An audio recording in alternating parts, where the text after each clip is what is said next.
You see, they have weaponized words so deeply that now people fear questioning the word itself, as though they are questioning existence. Mention the word God differently. Examine its linguistic roots. Ask where the term came from historically.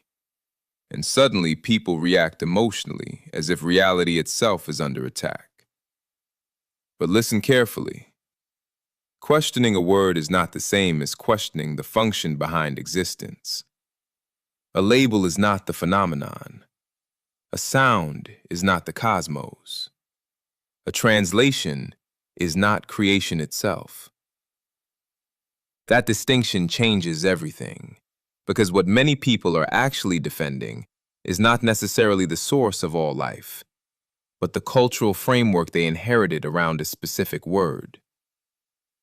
Think about it honestly. Human language changes across geography, empire, and time. One culture says God, another says something else. Ancient cultures had different names entirely, yet the sun still rose before every language existed. Breath still entered the lungs before alphabets were formed. Nature still functioned before priests, kingdoms, or scriptures appeared. Which means the function of existence clearly transcends human vocabulary. But humanity often becomes emotionally attached to its own descriptions of reality and mistakes those descriptions for reality itself. That is where words become weaponized. Because once a society conditions people to fear questioning terminology, then language itself becomes a psychological prison. And now people panic at examination. They hear inquiry as rebellion. They hear etymology as blasphemy. They hear historical analysis as spiritual attack. Why? Because the identity became fused with the word.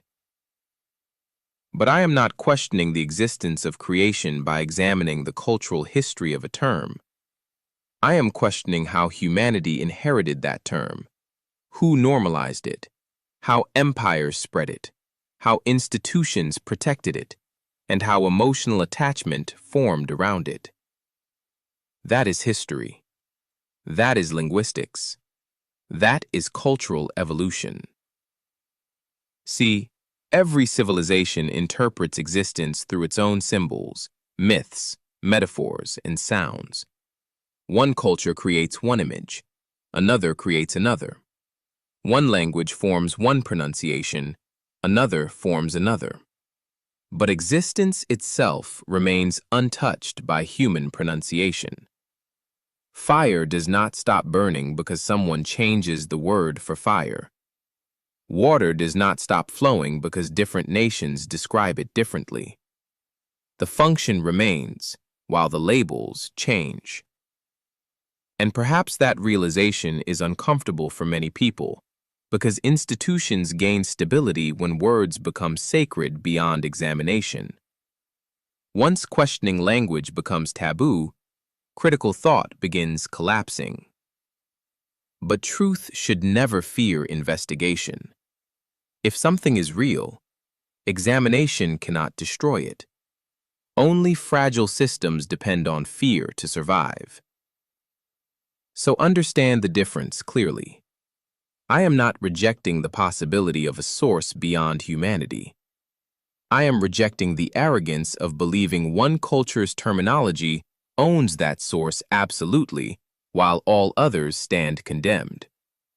Because the source of life, whatever one calls it or refuses to call it, existed before English, before Latin, before Greek, before empires, before doctrine, before translation.